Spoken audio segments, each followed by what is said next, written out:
Seriously ఏది పడితే ఆ కామెంట్స్ చేస్తూ ఉంటే పెద్దగా పట్టించుకోలేదు. కానీ రీసెంట్ టైమ్స్ లో యూకే వాళ్ళతో ట్రేడ్ డీల్ కుదుర్చుకున్నప్పుడు ఎలా ఒప్పించారు యూకేని? అడ్వాంటేజ్ అంతా అమెరికాకే కదా కనిపిస్తుందని అనుకున్నాను. ఇప్పుడు ఏకంగా వియత్నాం రిలేటెడ్ గా డీల్ ని చెప్పారా? Completely shock. వియత్నాం ఎలా ఒప్పుకుంది ఇలాంటి ట్రేడ్ డీల్ కని? అదేంటి అలా మాట్లాడతారు? వియత్నాం మీద ఇంత ట్యాక్స్ వేస్తే ఇండియాకి మంచిది కదా. అంటే వియత్నాం మీద ట్యాక్స్ వేసి వియత్నాం ఒక ఆపర్చునిటీ తగ్గిపోతే ఇండియా ఒక ఆపర్చునిటీ ఎక్స్పోర్ట్ ఓరియంటెడ్ గా పెరుగుతుంది, ఇండియాకి మంచి లాభం అనేలా మీకు ఆర్టికల్స్ కొన్ని ఫైనాన్షియల్ ప్లాట్ఫామ్స్ లో కనిపిస్తున్నాయి. బట్ అది హాఫ్ ఆఫ్ ద సైడ్ మాత్రమే. వియత్నాం మీద ఇలాంటి టారిఫ్లు వేసినప్పుడు నెక్స్ట్ 1-2 రోజుల్లో మన ఇండియా రిలేటెడ్ గా ట్రేడ్ డీల్ ఫైనలైజ్ అవబోతుంది. మరి దాని రిలేటెడ్ గా ట్రంప్ ఎలాంటి ప్లాన్స్ వేసింటారు? కాబట్టి ఫస్ట్ మీకు అసలు వియత్నాం రిలేటెడ్ గా ఏం జరిగింది, ట్రంప్ రిలేటెడ్ గా వాళ్ళిద్దరి మధ్యలో జరిగిన ట్రేడ్ డీల్ అనౌన్స్మెంట్ గురించి మొదట మీరు క్లియర్ గా తెలుసుకోవాలి. సో దట్ ఇండియా రిలేటెడ్ గా కమింగ్ టైమ్స్ లో ఏం జరుగుతుందన్న ఒక క్లారిటీ మనకు వస్తుంది. అండ్ ఇప్పుడు ఈ ట్రేడ్ డీల్ కారణంగా ఇమీడియట్ గా మన ఇండియాకు ఉండే అడ్వాంటేజ్ ఏంటి, other side of the coin కూడా ఏంటి, మనం దేని గురించి కూడా ఫోకస్డ్ గా చూడాలి. ఏ సెక్టార్స్ కి లాభం ఉండే అవకాశం ఉంది వియత్నాం తో జరిగిన ట్రేడ్ డీల్ కారణంగా, మన ఇండియాలో ఉన్న ఏ సెక్టార్స్ కి లాభం ఉంది, ఇది ఫస్ట్ అనాలిసిస్ చేద్దాం. తర్వాత మార్కెట్ అనాలిసిస్ చేసుకొని స్టాక్స్ రిలేటెడ్ ఉన్న అప్డేట్స్ ని మాట్లాడుకునే ప్రయత్నం చేద్దాం. నిన్న యుఎస్ ప్రెసిడెంట్ ట్రంప్ చేసిన స్టేట్మెంట్స్ ఇక్కడ మీకు స్క్రీన్ ముందు పెడుతున్నాను. ఆ మొత్తం స్టేట్మెంట్ ఒక సారాంశం ఏంటో 3 ముక్కల్లో చెప్పేస్తాను. ఫస్ట్ ది, ఇకపై వియత్నాం నుంచి ఏ వస్తువులు అమెరికాకు వస్తున్నా 20% ఫ్లాట్ ట్యాక్స్ కట్టాల్సిందే. అండ్ వియత్నాన్ని అడ్డు పెట్టుకొని వేరే దేశాల నుంచి ఏదైనా వస్తువులు మా యుఎస్ కు వస్తూ ఉంటే దాన్ని ట్రాన్స్ షిప్పింగ్ అంటారు. దాని మీద 40% ట్యాక్స్ కట్టాల్సిందే. ఎందుకంటే చైనా, ఇతర దేశాలు ఏవైనా మాతో ట్రేడ్ డీల్ కుదుర్చుకోకుండా వియత్నాం ని ఎక్స్పోర్ట్ హబ్ గా పెట్టుకొని అక్కడి నుంచి వస్తువుని ఇక్కడికి తెచ్చి ఇక్కడి నుంచి అమెరికాకు తెద్దాం అనుకుంటే అది అవ్వదు. అలా వచ్చిన వస్తువులకి మాత్రం 40% ట్యాక్స్. డైరెక్ట్ గా వియత్నాం నుంచి వస్తే 20%. ఈ ట్రాన్స్ షిప్పింగ్ వేరే కంట్రీ నుంచి వియత్నాం వచ్చి వియత్నాం నుంచి యుఎస్ కి వస్తే 40% వియత్నాం మాకు ట్యాక్స్ గా పే చేస్తుంది. దానికి బదులుగా మరి యుఎస్ ఎంత పే చేస్తుంది వియత్నాం కి? యుఎస్ లో ఉన్న వస్తువుని వియత్నాం కి తీసుకువెళ్తే అమెరికా వాళ్ళు ఎంత పే చేస్తారంటున్నారు? 0. అమెరికా ఎటువంటి ట్యాక్స్ కట్టదు. అలాగే అమెరికన్ కంపెనీస్ కి ఫుల్ ట్రేడ్ యాక్సెస్ ఇవ్వాలి. మొత్తం కంట్రీలో ఏదైనా చేసుకుందాం అనుకున్నా, వ్యాపారాలు చేసుకుందాం అన్నా ఫుల్ ట్రేడ్ యాక్సెస్ ఇవ్వాలని వియత్నాం తో ప్రపోజల్ ట్రంప్ పెట్టి అది సక్సెస్ చేసుకున్నట్లయితే కనిపిస్తున్నారు. Total access to their markets for trade. మొత్తం కంట్రీని ఇప్పుడు యుఎస్ కంపెనీస్ కి ఓపెన్ చేసేస్తారు వియత్నాం వాళ్ళనైతే తను చెప్తున్నారు. మరి వియత్నాం వాళ్ళు ఇంకా అఫీషియల్ స్టేట్మెంట్ ఇవ్వలేదు. కానీ ఇది ఎక్కడైనా మీకు న్యాయంగా అనిపించిందా? వియత్నాం ఏమో 20% కట్టాలి డైరెక్ట్ గా, ట్రాన్స్ షిప్పింగ్ ద్వారా అయితే 40% కట్టాలి. కానీ యుఎస్ నుంచి వస్తుంటే 0% ట్యాక్స్. అండ్ వీళ్ళ ఎంటైర్ మార్కెట్ ప్లేస్ ని యుఎస్ కి ఓపెన్ చేస్తున్నారు. దీంతో జరిగే డామేజ్ వియత్నాం కి, అడ్వాంటేజ్ కూడా ఒక సైడ్ కనిపిస్తుంది. దాని గురించి కూడా చెప్తాను. ఎలాంటి డామేజ్ ఉంటది అంటే 2000 లో వీళ్ళిద్దరి మధ్యలో బైలేటరల్ ట్రేడ్ అగ్రిమెంట్ జరిగింది జూలై 13, 2000 లో. దాంట్లో భాగంగా వియత్నాం ని USA most favoured nation list లో యాడ్ చేసి మీరు మాకు కేవలం 2% నుంచి 10% ట్యాక్స్ కడితే చాలని వియత్నాం కి ట్యాక్స్ బెనిఫిట్ ఇచ్చారనమాట. అప్పట్లో వాళ్ళ ఎక్స్పోర్ట్స్ యుఎస్ కి $800 మిలియన్ ఉండేవి. 2001 లో 2024 కది $135 బిలియన్ అయింది. మిలియన్ కాదు, $1 బిలియన్ అయింది. అంతలా వియత్నాం గ్రో అయింది చాలా ఇండస్ట్రీస్ లో. ఇన్ఫాక్ట్ వియత్నాం ఒక జీడిపిలో 30% దగ్గరగా ఇంపాక్ట్ చేసేది యుఎస్ కి సంబంధించిన ఎక్స్పోర్ట్సే. ఈ పాయింట్ అండర్లైన్ చేసి ఉంచుకోండి, ఎందుకంటే ఇది చాలా ఇంపార్టెంట్. ఆల్మోస్ట్ వియత్నాం కి సంబంధించిన జీడిపి $430-450 బిలియన్ ఉంటే వాళ్ళు చేస్తున్న ఎక్స్పోర్ట్స్ $130 బిలియన్ దగ్గరగా ఉంటున్నాయి యుఎస్ కి. సో ఆల్మోస్ట్ 30% దగ్గరగా యుఎస్ కి సంబంధించిన వియత్నాం నుంచి వెళ్తున్న ఎక్స్పోర్ట్స్ వియత్నాం జీడిపిలో కాంట్రిబ్యూషన్ చేస్తున్నాయి. కాబట్టి దీన్ని బేస్ చేసుకునే ట్రేడ్ డీల్ జరిగింది అనేది నా అభిప్రాయం. దీని గురించి మనం నెక్స్ట్ ఇండియా రిలేటెడ్ గా డిసడ్వాంటేజ్ లో మాట్లాడుకుందాం. ఇప్పుడు యుఎస్ అండ్ వియత్నాం మధ్యలో జరిగిన ఈ ట్రేడ్ డీల్ తో ఇమీడియట్ గా ఏం జరుగుతుంది, ఇండియన్ కంపెనీస్ ఎవరెవరికి లాభం అని చూస్తే ఫస్ట్ టెక్స్టైల్ కంపెనీస్ వస్తాయి అడ్వాంటేజ్ లోకి. ఎందుకంటే ఇప్పటి వరకు వియత్నాం లో చాలా తక్కువకే అది వాళ్ళకి సోర్సింగ్ అయిపోయి,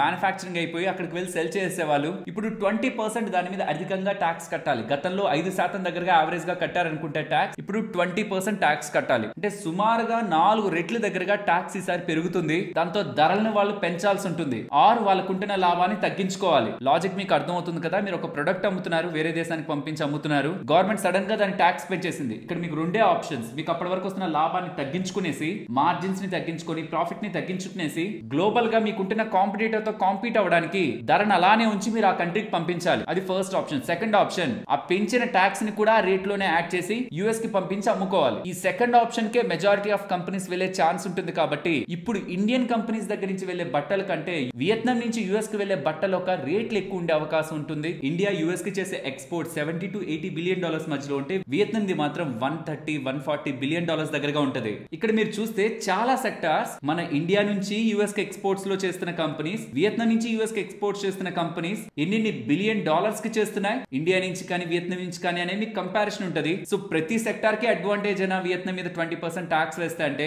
ఇక్కడున్న ప్రతి సెక్టార్ కి వియత్నాం లో నుంచి వెళ్తున్న ఎక్స్పోర్ట్స్ మీద 20% ట్యాక్స్ పడిందంటే మరి ఇండియాలో ఉంటున్న కంపెనీస్ కి అడ్వాంటేజే కదా. Electronics, textile, footwear, furniture, machinery equipment, gems and jewellery, pharmaceuticals, sea food, chemicals and petroleum products and petrochemicals, auto components వీటన్నిటికీ కూడా ఇండియాతో కంపేర్ చేస్తే వియత్నాం మీద ఇప్పుడు ట్యాక్స్ పడుతుంది కాబట్టి అడ్వాంటేజే. బట్ నేను కేవలం 3 సెక్టార్స్ నే ఫోకస్ చేస్తున్నాను. ఫస్ట్ ది మ్యాసివ్ అడ్వాంటేజ్ మనకి ఫుట్వేర్ రంగంలో ఉంటుంది. ఎందుకంటే ఇండియాతో పోలిస్తే వియత్నాం వాళ్ళు 16 టైమ్స్ దగ్గరగా 16 రెట్లు దగ్గరగా మోర్ ఎక్స్పోర్ట్స్ యుఎస్ కి చేస్తారు ఫుట్వేర్ లో. మరి వాళ్ళ దగ్గర ట్యాక్స్ పడడం కారణంగా మన కంపెనీస్ కి ఎడ్జ్ పెరిగే స్కోప్ కనిపిస్తుంది. సెకండ్ ది టెక్స్టైల్స్ కి చూస్తాను. మనకంటే వాళ్ళు నియర్లీ డబుల్ ఎక్స్పోర్ట్స్ చేస్తారు యుఎస్ కి క్వాంటిటీ పరంగా. అక్కడ వాళ్ళకి 20% ట్యాక్స్ పడుతుంటే అది ఇండియాకి ఇమిడియట్ అడ్వాంటేజ్ అవుతుంది. ఎలక్ట్రానిక్స్ అండ్ ఎలక్ట్రికల్ ఎక్విప్మెంట్ ఇది ఒక బ్రాడ్ స్పేస్, ఇది బ్రాడ్ సెక్టర్. దీంట్లో డిఫరెంట్ సబ్ సెక్షన్స్ ఉంటాయి. ఇంకొంచెం టైం పెడితే మనకు అర్థమవుతుంది. బట్ ఈ స్పేస్ లో కూడా ఉంటున్న కంపెనీస్ కి మ్యాసివ్ అడ్వాంటేజ్ అయితే 20% ట్యాక్స్ వియత్నాం మీద పడడం కారణంగా క్రియేట్ అవుతుంది. కానీ వచ్చే క్వశ్చన్ అంతా ఏంటంటే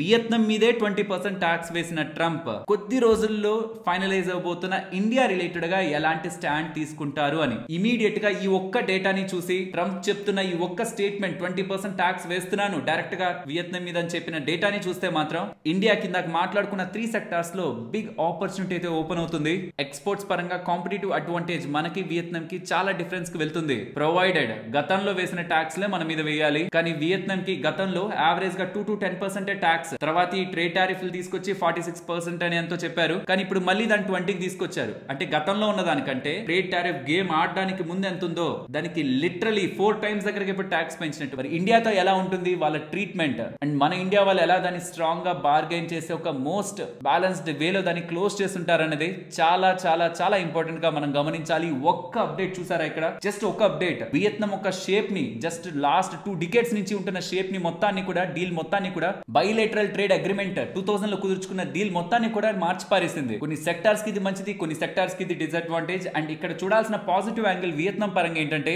zero tax for all US companies అంటున్నారు కాబట్టి చైనా నుంచి కాకుండా ఇప్పుడు వియత్నాం నుంచే యుఎస్ ఎక్స్పోర్ట్ చేసుకోవడానికి యుఎస్ కంపెనీస్ వాళ్ళ నెక్స్ట్ లొకేషన్ గా చైనా కాకుండా వియత్నాం చూసుకునే అవకాశం ఉంది. ఎక్కువ షిఫ్ట్ అయ్యే అవకాశం ఉంది. ఈవెన్ వేరే కంట్రీస్ కూడా మా దగ్గర జీరో ట్యాక్స్ అంటే అక్కడికి వెళ్తారు కదా ఎక్కువగా. వియత్నాం లో సప్లై చైన్ నెట్వర్క్ స్ట్రాంగ్ గా ఉంటుంది. అండ్ ఎప్పటి నుంచి అది మోస్ట్ ఫేవరెడ్ ఎక్స్పోర్ట్ నేషన్ యుఎస్ కి. సో జీరో ట్యాక్స్ పెట్టడం ఆ పరంగా అడ్వాంటేజ్, మంచిగా కంపెనీలు వెళ్తాయి అక్కడ. బట్ రెవెన్యూ సిగ్నిఫికెంట్ గా ఇంపాక్ట్ అవుతుంది కంపెనీస్ కి. వియత్నాం లో ఉన్న కంపెనీస్ కి, యుఎస్ లో ఉన్న కంపెనీస్ కి మంచిదే, యుఎస్ కి మంచిదే. బట్ వియత్నాం మాత్రం ఇక్కడ సిగ్నిఫికెంట్ గా ఇంపాక్ట్ అవుతుంది. But what about India? Coming times లో ఇండియా రిలేటెడ్ గా ఎలాంటి ట్రేడ్ డీల్ ఫైనలైజ్ అవబోతుంది? ఈ అప్డేట్ చూసాక మాత్రం ఎలాంటి ప్రెషర్ పెట్టునింటారు మన ఇండియా నుంచి వెళ్ళిన వాళ్ళ మీద, మాకు ఇది ఇవ్వండి ఇలా చేయండి, మేము ఇంత ట్యాక్స్ వేస్తాం అంగీకరించండి అని ఏ లెవెల్ ఆఫ్ ప్రెషర్ పెడుతూ ఉంటారన్న కన్సర్న్ అయితే అనిపిస్తుంది. ఇది చిన్నగా తీసుకోవడానికి కాదు, ఒక ట్రేడ్ డీల్ ఆ కంట్రీకి సంబంధించిన స్థితిగతులనే మార్చేస్తుంది. ఆ వియత్నాం లో జరిగింది అదే, 2000లో జరిగింది. ఇక్కడ మనకి అడ్వాంటేజ్ రాకపోయినా పర్లేదు కానీ డిసడ్వాంటేజ్ రాకుండా ట్రేడ్ డీల్ ముగిస్తే చాలు. కొద్ది రోజుల క్రితం యూకే, ఇప్పుడు వియత్నాం ట్రేడ్ డీల్ చూస్తుంటే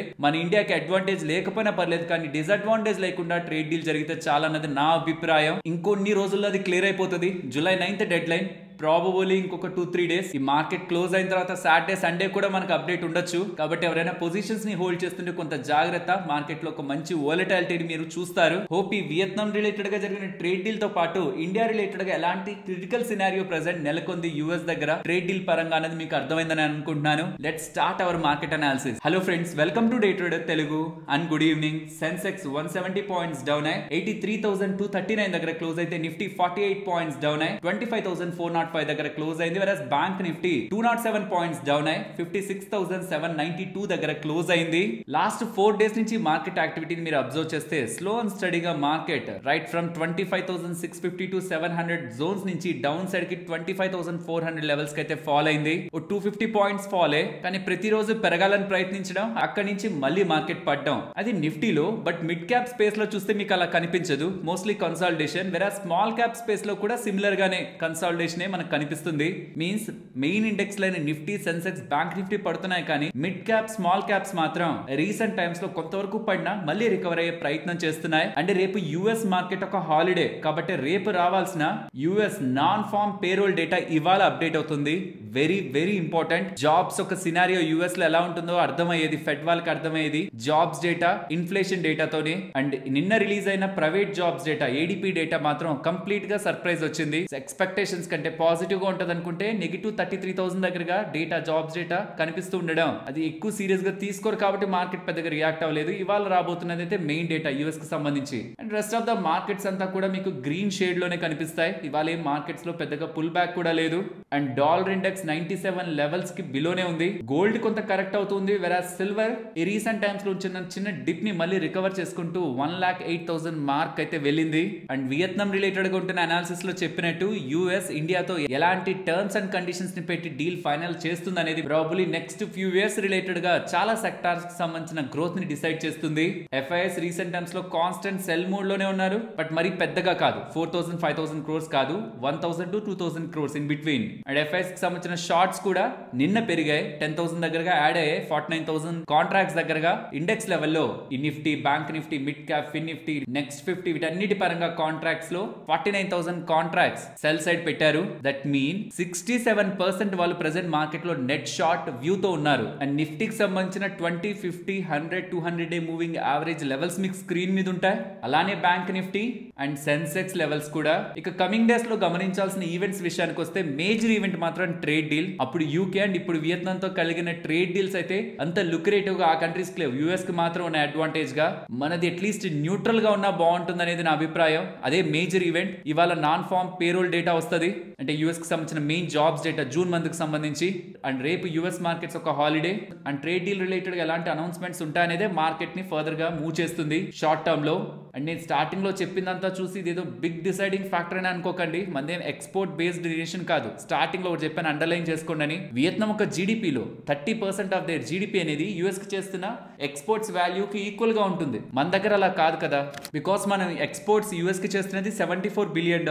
మన ఇండియన్ జీడిపి $3,700 బిలియన్ దగ్గరగా ఉంటుంది. పర్సెంటేజ్ టర్మ్స్ లో చూస్తే 2%, మహా అయితే 2.5% దగ్గరగా ఉంటాయి యూఎస్ కి ఎక్స్పోర్ట్. అక్కడ 30%, ఇక్కడ 2.5%. కాబట్టి వాళ్ళని బెండ్ చేయగలరేమో. ఇక్కడ మన దాంట్లోకి వచ్చి ట్రేడ్ చేసుకుంటే వాళ్ళకి ఎక్కువ అడ్వాంటేజ్. మనల్ని ఆపగలిగితే మనం ఆగేది కొన్ని సెక్టార్స్ వరకే. బట్ స్టిల్ ఈ ఎంటైర్ సినారియోలో మనం ఏదైనా స్మార్ట్ గా క్రాక్ చేసి కొన్ని సెగ్మెంట్స్ ని ఓపెన్ చేసుకొని మన ఎక్స్పోర్ట్స్ ని పెంచుకోగలుగుతుంటే మన మీద ఎక్కువ ప్రెషర్ పడకుండా అది ఓవరాల్ మన ఎక్స్పోర్ట్స్ ని బూస్ట్ చేస్తుంది. కాబట్టి ఇది మన పక్క జరగాలనే కోరుకుందాం. బట్ ఈవెన్ తను ఎంత ప్లాన్ చేద్దాం అనుకుంటున్నా దాని యొక్క ఇంపాక్ట్ సిగ్నిఫికెంట్ గా మన ఎంటైర్ కంట్రీలో బ్లాంకెట్ లెవెల్లో పడే ఒక అవకాశం లేదు. బికాస్ మనం ఎక్స్పోర్ట్ బేస్డ్ ఎకానమీ కాదు కాబట్టి. ఈ క్లారిటీ ఇచ్చి మార్కెట్ అనాలిసిస్ ని ఎండ్ చేస్తున్నాను. ఫ్రెండ్స్, ఇప్పటి వరకు మాట్లాడుకుంటున్న డేటా మీకు ఇంట్రెస్టింగ్ అనిపించి లైక్ చేయబుద్ధి అయితే ఇక్కడ కనిపిస్తున్న లైక్ బటన్ ని క్లిక్ చేసి మేము మన టీం పెడుతున్న ఎఫర్ట్స్ ని ఎంకరేజ్ చేయడానికి ప్రయత్నించండి. అండ్ న్యూస్ అప్డేట్స్ మాట్లాడుకునే ముందు ఒకసారి స్క్రీన్ మీద గమనించారంటే రీసెంట్ గా కేంద్ర ప్రభుత్వం వాళ్ళు స్మాల్ సేవింగ్ స్కీమ్స్ ఉంటాయి కదా, లైక్ ప్రభుత్వానికి సంబంధించిన స్కీమ్స్,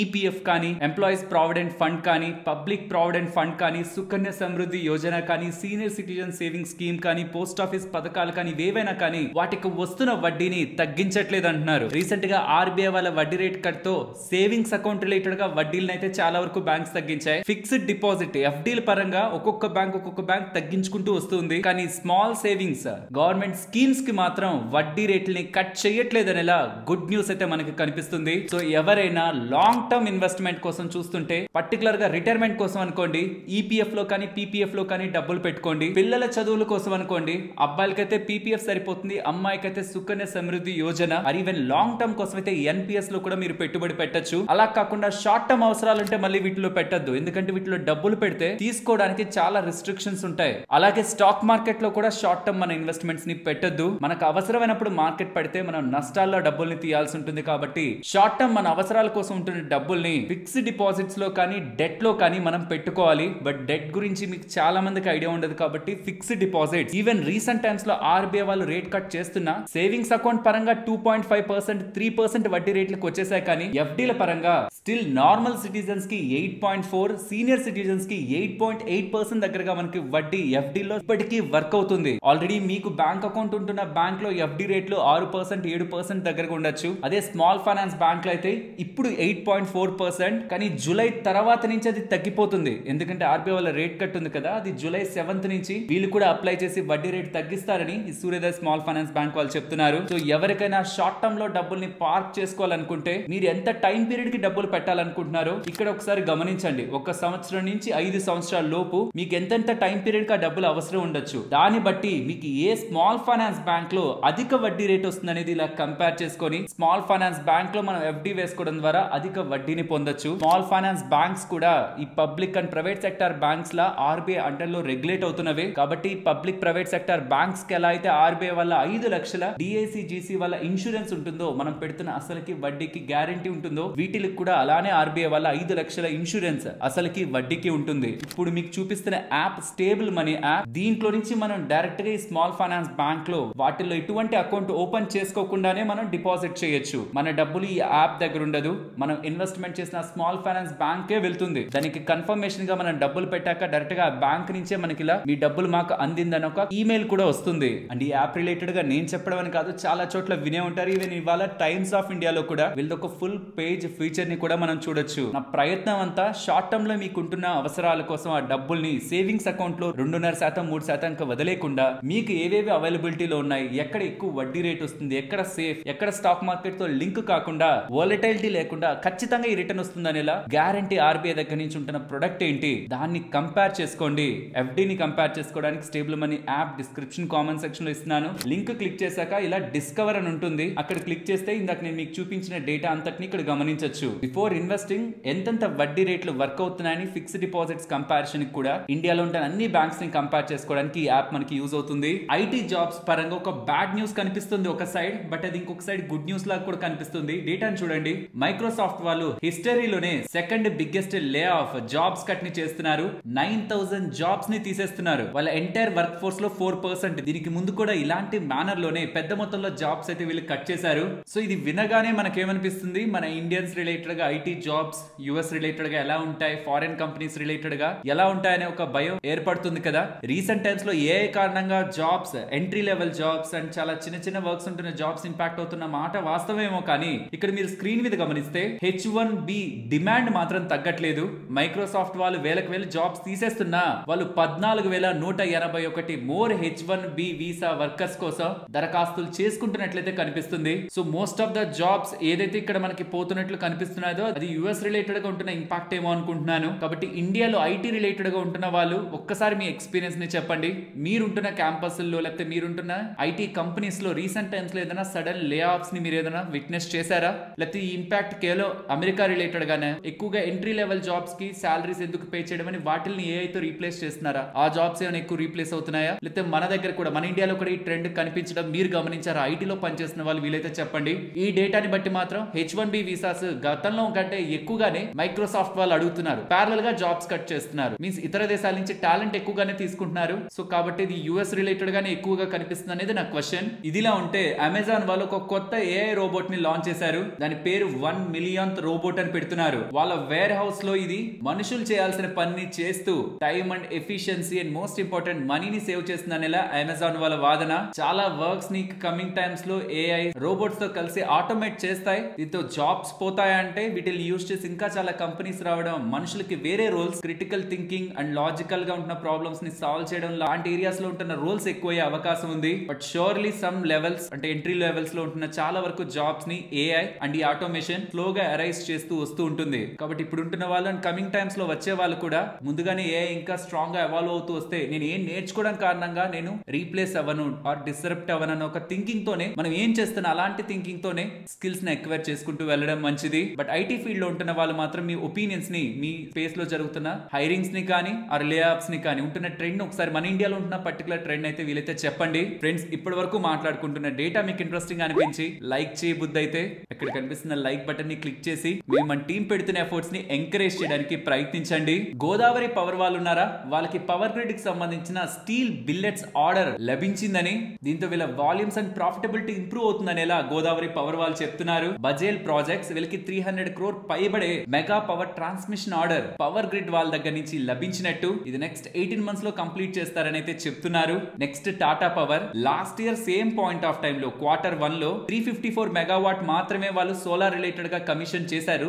రెన్యూబుల్ పరంగా. కానీ ఇప్పుడు 752 మెగావాట్ కమిషన్ చేస్తున్నారని, అంటే అందులోంచి పవర్ ని ప్రొడ్యూస్ చేస్తున్నారని. అలా చూస్తే ఇయర్ ఆన్ ఇయర్ లో 112% దగ్గరగా వాళ్ళ రెన్యూబుల్ పవర్ కమిషనింగ్ ని పెంచుకుంటున్నట్టు, టోటల్ యూటిలిటీ స్కేల్ కెపాసిటీ కూడా 5.6 గిగావాట్ దగ్గరగా ఉందనేలా టాటా పవర్ వాళ్ళైతే చెప్తూ బై మార్చ్ 2026 నాటికి ఈ 5.6 గిగావాట్ కాస్త 7.3 గిగావాట్ టోటల్ టార్గెట్ కి టోటల్ రెన్యూబుల్ టార్గెట్ కి పెట్టుకుంటున్నట్లు కూడా చెప్తున్నారు. నెక్స్ట్ ఢిల్లీలో 10 సంవత్సరాలకు మించి ఉంటున్న డీజిల్ వెహికల్స్ ని స్క్రాప్ చేసేస్తారు అనేలా చెప్తూ ఉండడం, టాక్స్ ఏమో 15 years కి కట్టించుకొని 10 సంవత్సరాలు యూజ్ చేయమండం ఏంటని సర్వత్రా నిరసనలు వ్యక్తం అవుతూ ఉండడం, ఢిల్లీ గవర్నమెంట్ వాళ్ళ వెహికల్ పాలసీని మార్చింది. ఓల్డ్ వెహికల్స్ ని మొత్తాన్ని కూడా మేమేం స్క్రాప్ చేయం, పెట్రోల్ వెహికల్స్ 15 years లేకపోతే డీజిల్ వెహికల్స్ 10 years ఇలా స్క్రాప్ చేయం, ఏవైతే పొల్యూషన్ క్రియేట్ చేస్తున్నాయో వాటిని మాత్రమే స్క్రాప్ చేస్తామనేలా అప్డేట్ చేస్తూ ఉండడం. మరి పాలసీ మారిందని రీసెంట్ గానే ఒక వ్యక్తి 80 లక్షలు పైబడి ఉంటున్న తన మెర్సిడీస్ ని, బెంజ్ కార్ ని 2.5 lakh కి అమ్మేశారు కదా, మంచిగా మెయింటైన్ చేశానని కూడా. కానీ ఇప్పుడు గవర్నమెంట్ ఏం చెప్తుంది, మంచిగా మెయింటైన్ చేస్తుంటే ఓకే, పొల్యూట్ చేస్తుంటేనే వాటిని స్క్రాప్ చేస్తామని అయితే చెప్తున్నారు. సో ఢిల్లీ గవర్నమెంట్ వెహికల్ పాలసీలు అయితే మార్పులు కనిపిస్తున్నాయి. నెస్లే ఇండియా వాళ్ళు ఉన్నారా,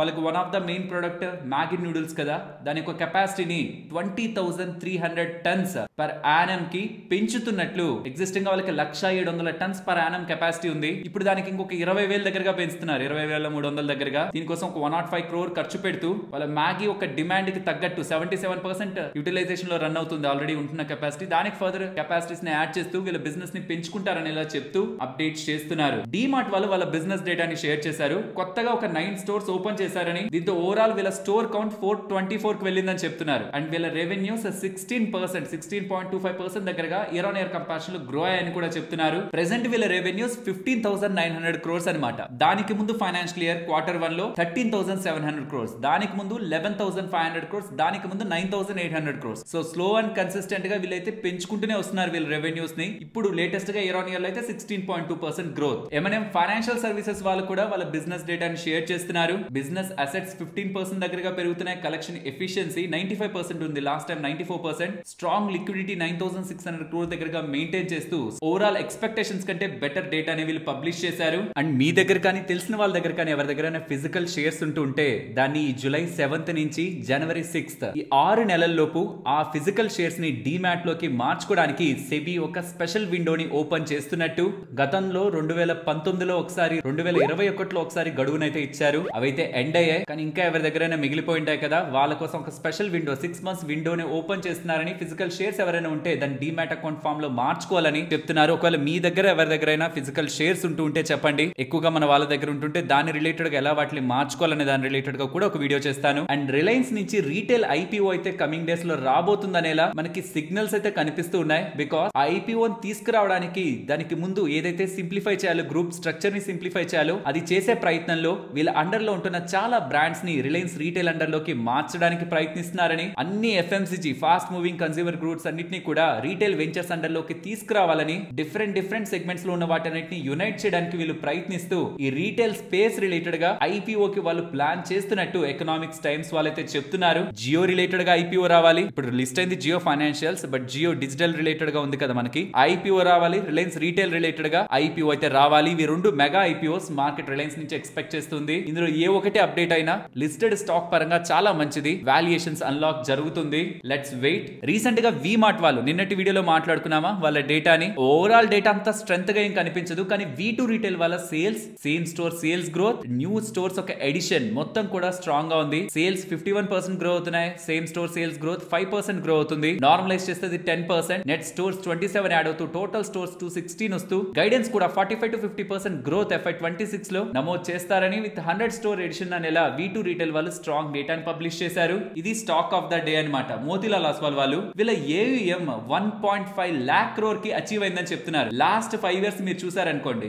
అంటే జూన్ 2020లో వీళ్ళ AUM 35,000 crore దగ్గరగా ఉంది. ఇప్పుడు 1,50,000 కోట్లు, అంటే లాస్ట్ 5 years లో 34% CAGR తో వాళ్ళ AUM గ్రో అవుతూ వస్తుంది. వీళ్ళ అండర్ లో 79 lakh కస్టమర్స్ ఉన్నారని, 200 కి పైగా సిటీస్ లో 95 lakh ఫోలియోస్ తో FY24 లో వాళ్ళకున్న 1.9% మార్కెట్ షేర్ ని ఈక్విటీ మ్యూచువల్ ఫండ్లు ఇప్పుడు 7.8 కి పెంచుకున్నట్టు సాలిడ్ అప్డేట్ మోతీలాల్ ఒస్వాల్ దగ్గర నుంచి కనిపించింది. కాబట్టి స్టాక్ ఇలా స్ట్రాంగ్ గా గెయిన్ అయింది. నిన్నటి వీడియోలో డ్రీమ్ ఫ్లోక్స్ ఒక మేనేజ్మెంట్ బయటకు వచ్చి మమ్మల్ని ఇద్దరు major operators, airport operators pressure చేస్తున్నారు. ఎయిర్పోర్ట్ లో లాంచెస్ ఉంటాయి కదా, క్రెడిట్ కార్డ్స్, డెబిట్ కార్డ్స్ వాడుతున్న వాళ్ళు అక్కడికి వెళ్ళి తింటూ ఉంటామా, అందులోకి యాక్సెస్ ప్రొవైడ్ చేయడానికి వీళ్ళు మిడిల్ మెన్ గా ఉంటూ ఉంటారనమాట. వీళ్ళని ఎయిర్పోర్ట్ ఆపరేటర్స్ ప్రెషర్ చేసి మీరు బయటికి వెళ్ళిపోండి, మేము చేసుకోగలం అనేలా వీళ్ళని పక్కకు నెడుతున్నారు, వీళ్ళని మీద నెగిటివ్ పిఆర్ చేస్తున్నారు అనేలా డైరెక్ట్ గా మేనేజ్మెంట్ పేరెత్తలేదు కానీ టాప్ 2 ఆపరేటర్స్ అండం ఆదాని వాళ్ళు ఉంటారనేలా నిన్నటి వీడియోలోనే చెప్పాను. ఇవాళ డైరెక్ట్ గా ఆదాని వాళ్ళు ప్రెస్ రిలీజ్ ఇస్తున్నారు. డైరెక్ట్ గా మా యాప్ నుంచే లాంచ్ సర్వీసెస్ ని వాడుకోవచ్చని,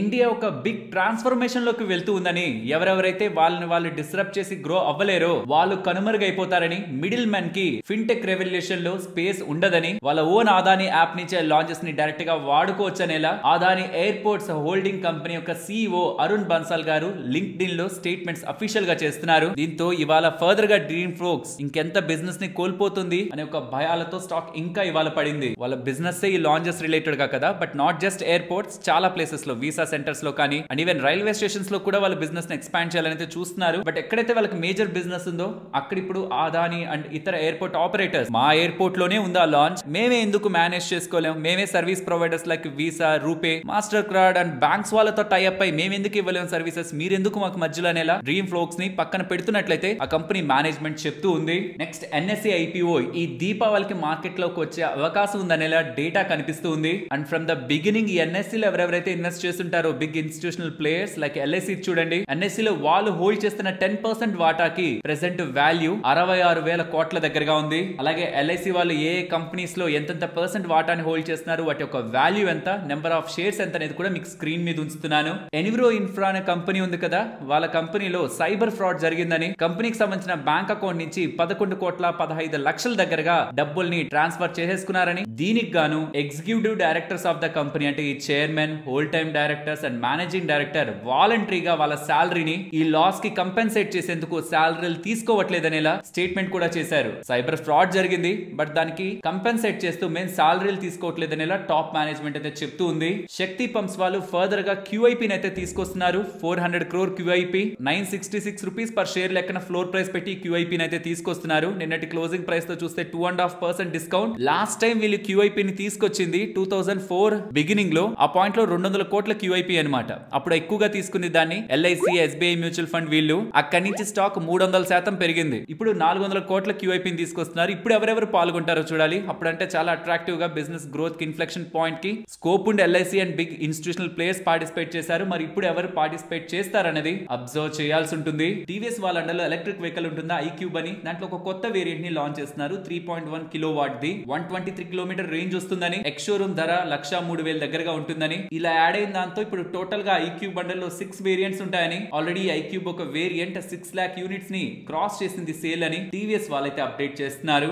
వారియర్ రెన్యూబుల్ వాళ్ళకి 26 crore 17 lakhs విలువ చేసే సోలార్ EPC ఆర్డర్ లభించిందని చెప్తూ ఈ ఆన్ గోయింగ్ ఫైనాన్షియల్ ఇయర్ లో ఇది కంప్లీట్ చేస్తారని కూడా మెన్షన్ చేశారు. అండ్ ఇండియన్ బ్యాంక్ వాళ్ళ బిజినెస్ డేటా కూడా బాగుంది. Total business, deposits, CASA, gross advances వీటన్నిటిలో కూడా ఎక్స్పెక్టేషన్స్ కంటే బెటర్ గ్రోత్ ఆన్ ఇయర్ వీళ్ళు డెలివర్ చేయడం జరిగింది. నెక్స్ట్ ఓరియానా పవర్ వీళ్ళకి BESS battery energy storage system లో భాగంగా తమిళనాడు నుంచి 209 crore విలువ చేసే ప్రాజెక్ట్ లభించిందని, ఇంక్లూడింగ్ GST.